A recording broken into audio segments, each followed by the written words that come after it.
Let's tighten up, Titan Nation. It's your boy P Shark back here again, back from another hiatus. This time we record the show.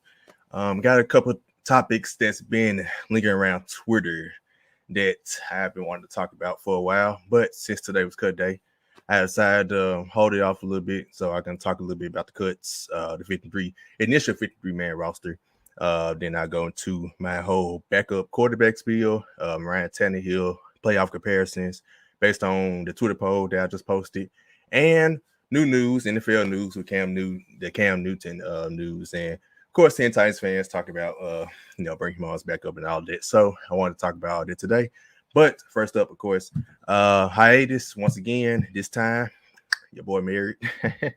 So man, thanks for everybody who told me congrats throughout Twitter and everything. And haven't been on Facebook, but I know I'm pretty sure I got a lot of congrats on there. So shout out to everybody who like I said, who supports the show, all my new followers on Twitter. Thank y'all for the follows.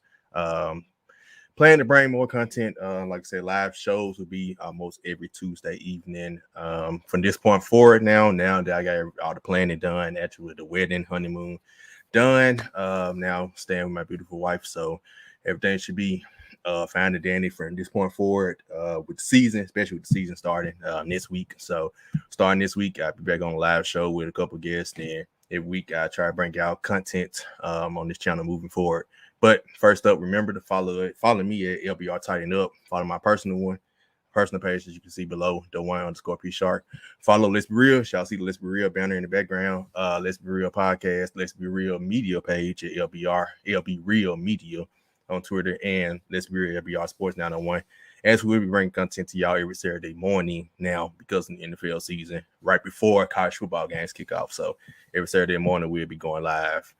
Going forward. So, and we got the podcast, of course. We got Steelers fans, got the Blitzburg County, got I Don't Know Sports by Savage, got Real Talk, Real World Issues with Sheedy and Schooling with Sheedy, and Uncle Mike's podcast, man. Let's talk about it. Same thing, Real World Issues, relationships, and everything. So, got a men's series coming in September, so be on the lookout with Uncle Mike and Sheedy. Gonna combine it. I'll probably be on a couple of those series as well. So, first up, first things first, let me show you something. Of course, at the wedding, I had to tighten up for a second. So this is the groom's cake, Titans cake, steaming their jersey. Man, rest in peace. No, that was still my favorite, all-time favorite player. So, of course, I had to represent some form of fashion with Titans at the wedding. But let's move forward to the roster breakdown. And let me pull up the list. As y'all can see this list, these are the players who were cut. So this episode audio will come out tonight. I would have the video posted like it's a live video, but it's already pre-recorded on Wednesday morning. So anyone who watches on YouTube or our Facebook, LBR media page on Facebook or on Twitter, if you watch video, you see this Wednesday morning. Audio, you'll be able to listen on Tuesday night. So waived. This is what happened on today. These are the players who were waived. The most notable name, of course, is Dez Fitzpatrick, and a couple. Another one is Mason Kinsey. That's another one that there was a huge fan favorite with the Titans community. But I guess my thoughts. First thing, shout out to the Power Hour. I was on his show last night, and we did dive a little bit into our final 53-man roster predictions. Of course, gonna miss some. I didn't get to predict my receivers, but I did say this morning on Twitter that I predicted Dez Fitzpatrick would make it at the expense of Kinsey or Batson. So Kinsey got cut. As you see, Batson didn't get cut. So my tweet was wrong. And like I said, that's fine. I think, of course, you got Titans fans. I see fans.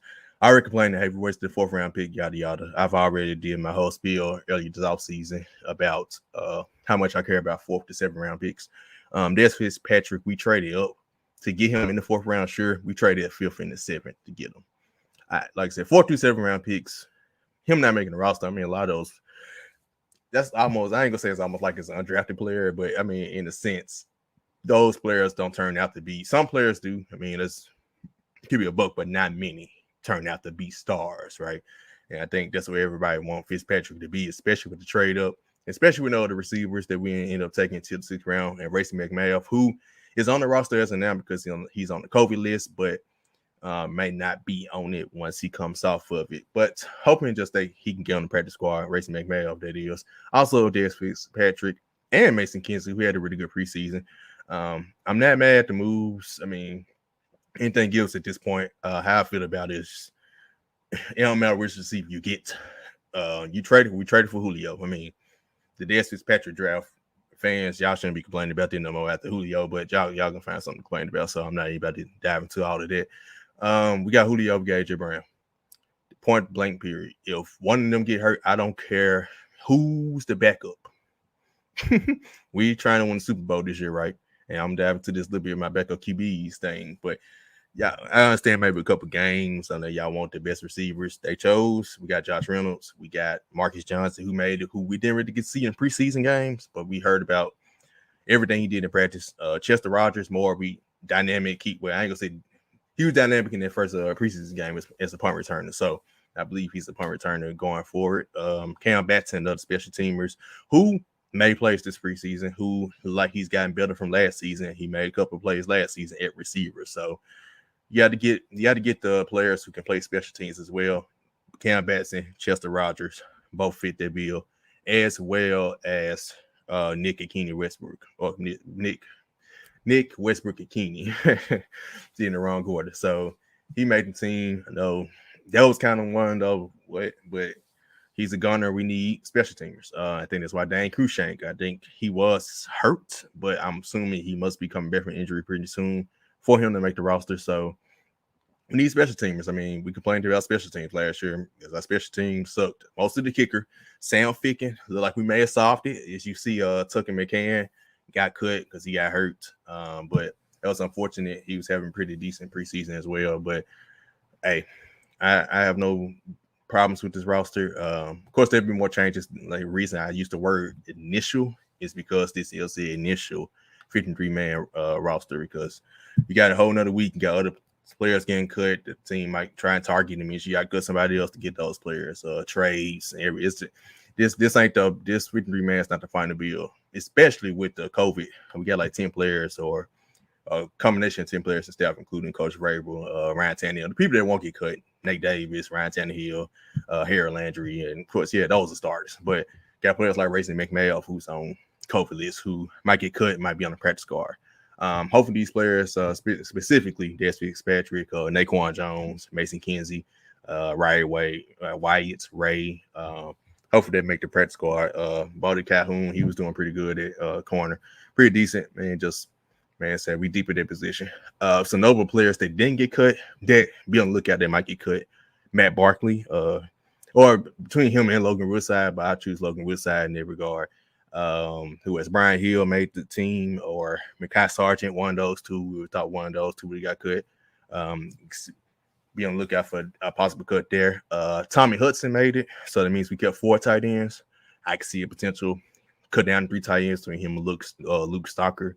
So there are still some other cuts that could be made. Like I said, this is just the initial, but it's going to be a lot of overreactions and everything. But when it boils down to it, we got Julio Jones, we got AJ Brown, we got Derrick Henry, and we got Ryan Tannehill, and we're pretty healthy. I mean, Caleb Farley is already back. Bud Dupree is already back. Who else? Taylor Lewan is back. I mean, really, Jayon Brown is back. He can't come back from the elbow injury. So, hey, ain't too much to complain about on my end. So I'll go ahead and move forward to my what I want to talk about before all this came about with 3-man roster, what I want this episode to be about. And this is my Twitter poll. So these are the players I was talking about when I had player A, player B, and player C. So when I put these stats together, looking them up, I hear so much about Ryan Tannehill, his playoff performances, and how he doesn't produce in the playoff time, or how, this season, I am one of the people this season, if he don't show up in playoffs this year, we probably need to leave looking. Aaron Rodgers is available this offseason, but let's hold that. This ain't the conversation we having right now. Let's focus on this season. But going from the past, the last 2 playoffs, well, really this is the last 3 years, because this includes Lamar Jackson's first year. But the Twitter poll, these are the results at the top. So nobody voted for Lamar Jackson. 69% voted for Josh Allen and 31% voted for Ryan Tannehill. Also, shout out and I appreciate everyone who actually voted on this poll. But so here goes the whole deal. You look at these games, each player 4 games. I want to do a player 4 players for Baker Mayfield, but he only has 2 playoff games, so it was kind of hard to compare. And I want to keep it strictly AFC. I could have went NFC. I thought about adding like a Matthew Stafford, somebody who Rams getting all this hype, and I do believe he was a very good quarterback. Detroit was a bad situation, but he hasn't made the playoffs much, and it's been a while since he's been in the playoffs. Another player who Ryan Tannehill is around the same range when you talk about the top 10 quarterbacks, top 15 quarterbacks. He was number 10 on number 8, actually. I think number 8 on our LBR QB list. Dak Prescott, I want to try and compare to him, but I think it's been 2 or 3 years since he's been in the playoffs, and he's only played in 3 games. But most I did want to keep AFC. So Baker Mayfield was the other player I wanted to compare, but wasn't able to because I wanted to get at least close. And these were great 4 games each of these players, more than 2 seasons for each. Josh Allen and Ryan Tannehill, 3 seasons for Lamar Jackson. So the reason I want to get this comparison out here is just to show that Ryan Tannehill isn't on the quarterback who needs to prove something in the postseason. And here's why. Looking at these stats, it does show, okay, Tannehill has thrown the ball significantly less than both of the other 2. I mean, by a long shot. He has the highest completion percentage. And it just lets you know, here go the difference. It's different styles. And of course, you might think, hey, Josh Allen is throwing the ball more because he's the better quarterback. He's younger, of course, and everything, right?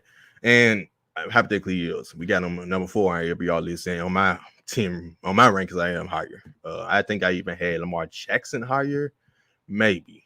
With him and Tannehill were in the same boat. I think I said 7 through 12 could have been anybody, and they both were in their range. But well, I want to go with this here. Just looking at the stats, looking at the yards. Obviously, the Titans, we don't pass much in the playoffs. Those first 2 playoff wins against the Ravens and the Patriots, or reverse order Patriots and Ravens. I mean, Tannehill had 100. I don't think he had 100 yards passing in any game, and he didn't need to. Derrick Henry, we controlled the clock with Derrick Henry. So I think just look at the yards game, 133 and a half. So I need to break these down by the game. So I don't know exactly how many he had against Baltimore. I think it was 100 something, and I think at the Chiefs game he had 200 something. But just look at everything. His passer rating is higher. Of course, rush yards. Lamar Jackson's gonna run the thing, and a lot of these stats are inflated. And here's why. Lamar Jackson against us, he was down the whole game, so he threw a lot of passes in that game. He got a lot of yards. He had like 500, almost 500 all-purpose yards in that game against us, but they lost 28-12. He turned it over and he got 5 picks. And I didn't include the fumbles in those ones. I'm pretty sure he fumbled sometimes in the playoffs. Josh Allen, the Chiefs game last year, they were down the whole game. I'm pretty sure his stats got inflated somewhere in that game. That Ravens game, the Ravens shut him down. The Bills only scored 10 points in the game. They won 17-3 off a pick 6 from Lamar Jackson. So the Colts game was his best game, the wild card game last year. And Lamar Jackson's best game probably was against us last year, and mostly running. He had 2 rushing touchdowns. So, and he did make some pinpoint passes in that game as well. And like I said, that was our bad defense. But it's just a comparing stats, thinking of all the games. Like Tannehill has done his job, and I'm tired of this whole outlook that he's just not good in the playoffs, that he chokes in the playoffs. Now, has he not stepped up when we probably need him to? Yes, I give you that. But don't act like Josh Allen and Lamar Jackson just that much better than him. Because we all watched the Texas game when Josh Allen, now it was his first playoff game, but he completely choked that one. I don't know what he was doing at the end of that 4th quarter. They blew a 16-0 lead.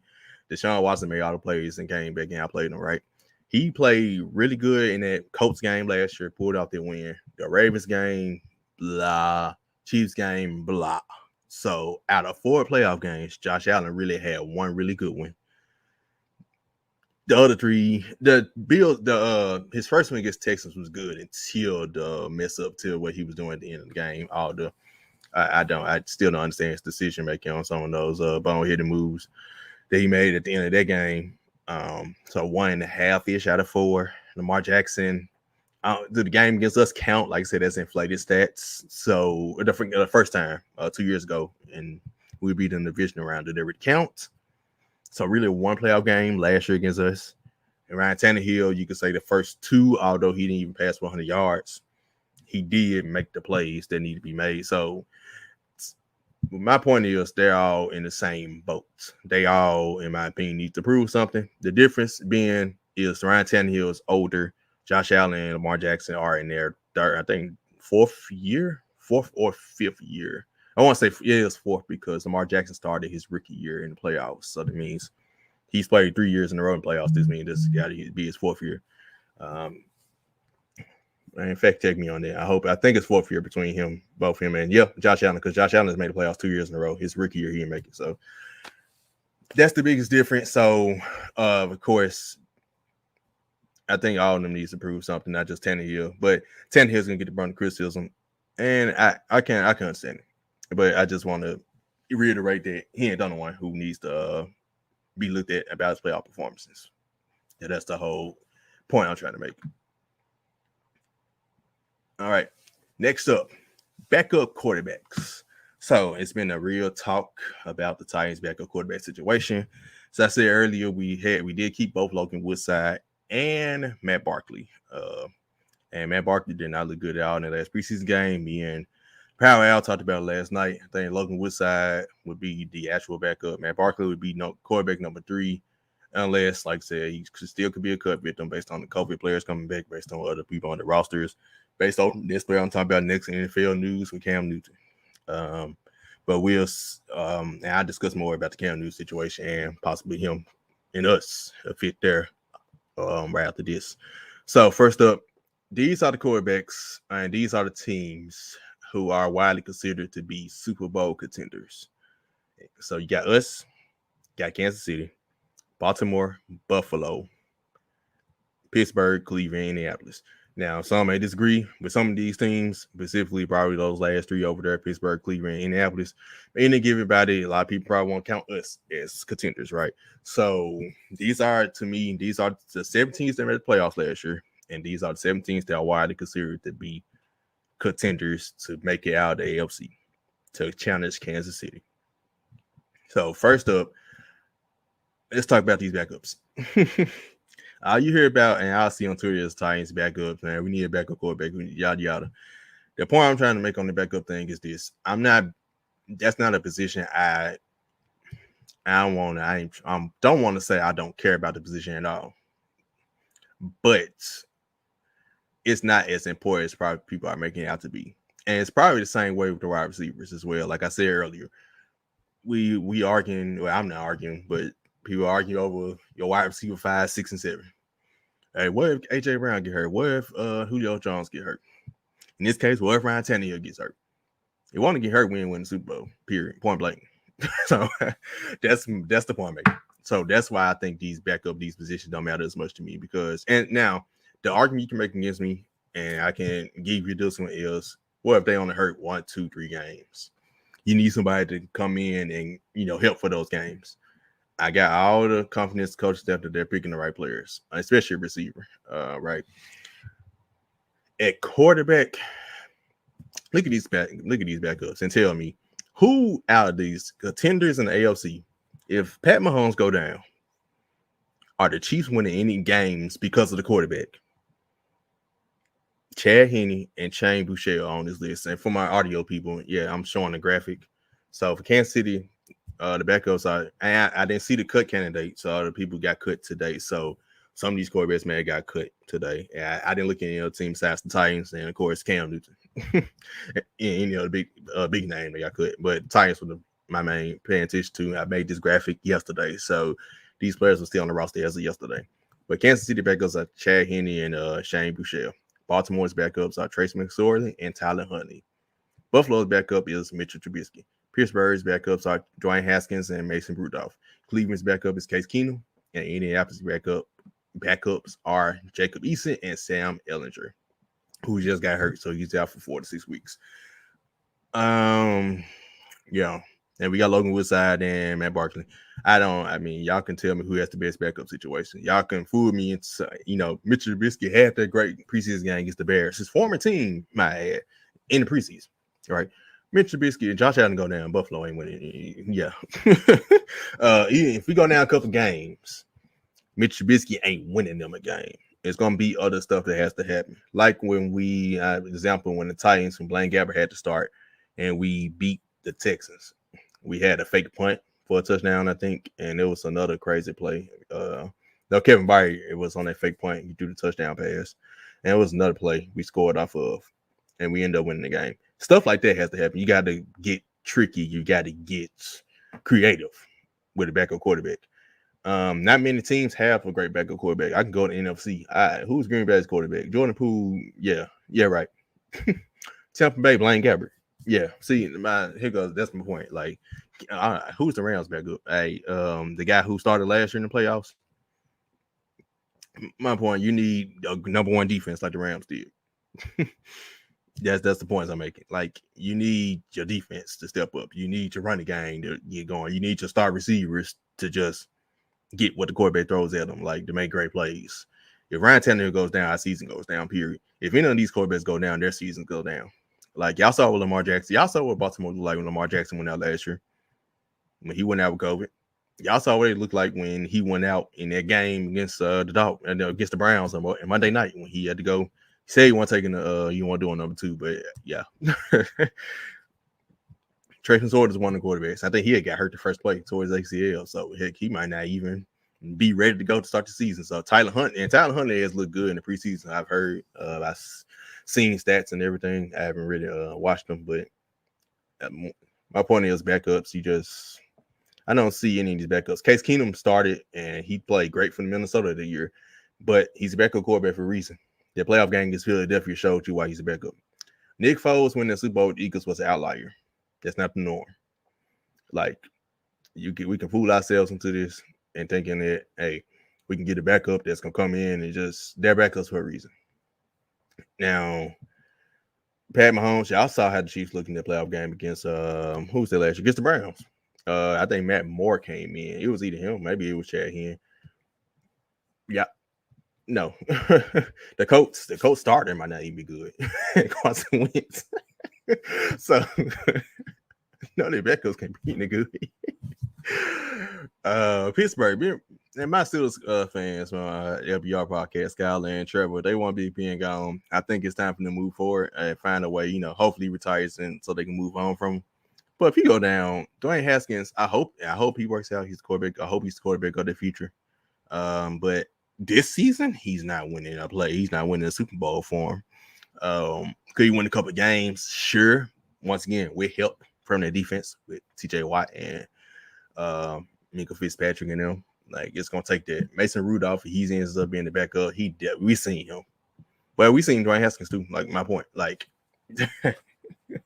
let's go back to my point. Like, I don't trust these quarterbacks. If somebody goes down, Logan Woodside can come in and he's gonna need help from my defense, from Derrick Henry, from AJ Brown, Julio. Just the quarterback is not gonna do it. Right? It's not like your starters who can put the team on their back and win the game. Backups they shouldn't be able to do that. If backup does that, guess what? They're going to start. You have rare cases back in the day. Tom Brady, who came in for Drew. I forget that man's name. Drew Bledsoe. Had it in my mind. I was thinking Eric Bledsoe. I was thinking that one his last name. But say Drew Henson. But yeah, Drew Bledsoe. He came in, got hurt the second game. Tom Brady started the rest of the season, or his first game, but Tom Brady started the rest of the season, won the Super Bowl, his second year in the league. And guess what? He's the GOAT now. So the court be doing unless Jackie Eason gonna come in and become Tom Brady or something in his second year. Carson Wentz being out, he out COVID now. He came back from the foot injury. I just don't see it, and it just But in NFL news, a player DK cut that could be a backup somewhere if he accepts the backup role, and he didn't look that good last year. Cam Newton, but I can't say I am a Cam Newton fan. I do root for him. I still think it was kind of fishy how he just got cut straight up. Him losing the job, played great this preseason. Now I don't put a whole lot to preseason performances, but Mac Jones, they drafted him in the first round. Bill Belichick and Nick Saban are very close. That was the writing was kind of on the wall already, and he had a great preseason. It was up with then the whole COVID thing. That's why I think everything's fishy. He had the whole COVID misunderstanding. Cam is not vaccinated. He had to sit 4 days, and Mac Jones pretty much took the job from that point forward, right? So my whole thing with Cam is, did he ask to be cut? Did he know, hey, I'm gonna lose the job? Y'all give me Mac Jones, don't cut me, so I can go somewhere else. So does he want to be a backup? I'm pretty sure he doesn't. So it's easy to say Titans fans coming on Twitter saying, hey, let's sign Cam Newton now. Of course, I love it. What's called just said on ESPN. And yes, I did mess around watching ESPN today. NFL Live is probably on the show. I do watch on ESPN outside of games. Dan Orlowski actually said Titans. He said Titans and the Cowboys should be, and the Cowboys they cut both their backups, so they might be looking to bring in Cam Newton. Those two teams he pinpointed. A couple teams I have in mind is Baltimore for a backup role, Baltimore, because I think that's the system Lamar Jackson playing style. They're not the same exact type of running quarterback, but system-wise, the running power run type of system that they have, Cam Newton does that. Washington, because Ron Rivera, his old coach in Carolina. 1, 2, Ryan Fitzpatrick. Fitzmagic always wears out. He hasn't made the playoffs for a reason. I remember one time the Jets, that was last game of the season, Jets were, I think, 10-5, winning their end, losing they out, and they played against the Buffalo Bills team that was like 5-10, and he threw 3 picks in the fourth quarter. Blowtorch. That's what Fitzpatrick does. He's going to give you that aha moments, like 5 touchdowns, no picks game. Then he going to give you 5 picks in the 3 weeks later, and that's just what he do. So Washington would probably be the perfect fit for him, where he would be on the team with a great defense. Old coach for me already, especially this late when he trying to get to the team, learn playbooks and stuff. That's the system he knows around Rivera. And it's a quarterback who's going to give you the job sometime this season. He'll be starting by mid-season because of Ryan Fitzpatrick's inconsistencies. So I think Washington would be the perfect fit for him. Houston's another team where probably the only team that has a starting quarterback job open. He will take Tyrod Taylor's spot. So and Deshaun Watson, they haven't traded him yet. Like I said, legal situation. We just don't know what's going on, but he's definitely not gonna play for the Texans. He's just gonna be on the roster at this point if they don't trade him yet. So I mean, he go to Houston and start, but he's just gonna be in a terrible team. So it's like kind of like last year, and the Patriots weren't terrible last year, but they had a lot of COVID players on defense. A lot of players who opted out for COVID on defense. Offense, on offense, offense. They had, I don't know who was he throwing the ball to. So those are the 3 teams, I think, in my opinion, 2 teams that he can start it right away. Another he can start it some point this season. Another based on injury, Lamar Jackson goes down. That helps, right? Cam Newton is the exception to all of this. He's the quarterback who Titans can bring in. Yes, he can make a difference. So that's not many of him. And even with Cam Newton, system has to be kind of important with that. I think Titans will work out because of their whole power run with Derrick Henry. We'll find a way to utilize Cam Newton right. Some systems he probably wouldn't be able to go to. I think Dallas will be fine with Dak Prescott. It would be a similar system where he can do something, and he has receivers, he has targets. You have AJ Brown who go with us. You got Mark Cooper, CD Lamb, and Michael Gallup with Dallas. Like you got options like that. New Orleans will be another one. Jameis Winston reverts to 30 pick. Jameis Winston. Yeah. New Orleans be option. Taysom Hill's not a real quarterback. Atlanta, I know he's from Atlanta. So there'll be a homecoming of sorts. So these would be the picks, teams that I could predict that Cam Newton go to. So we'll see. Titans open up the phones, get them. I'll be fine. I mean, yes, I love it. Like I said, I'm a Cam Newton fan. The problem I will find with it is I don't think the Titans will do it. But I also think they'll trade Julio. So could be wrong twice. Cool. If they do, I'm fine with it. So with that being said, that's it for this episode. I just wanted to get a real quick one and finally get it recorded in. Hadn't recorded, took a long layoff again. So, like I said, I'll be back starting this week, pretty much every week going forward, and I'll let y'all know on Twitter if any weeks I have to take off. But remember, follow me on ABR, tighten up. Follow me at my personal account, the1_P Shark. If you like other sports, I talk about everything on that account. Titans account, I just talk about Titan stuff. Follow LB Real Media and list our other podcasts on network. Let's Be Real podcast, as you see in the background, which you see everything set up with Titan stuff. Grizzlies fan, started 5 podcasts of Grizzly Bear Blues. I'm a host on that one as well. But till next time, y'all, let's tighten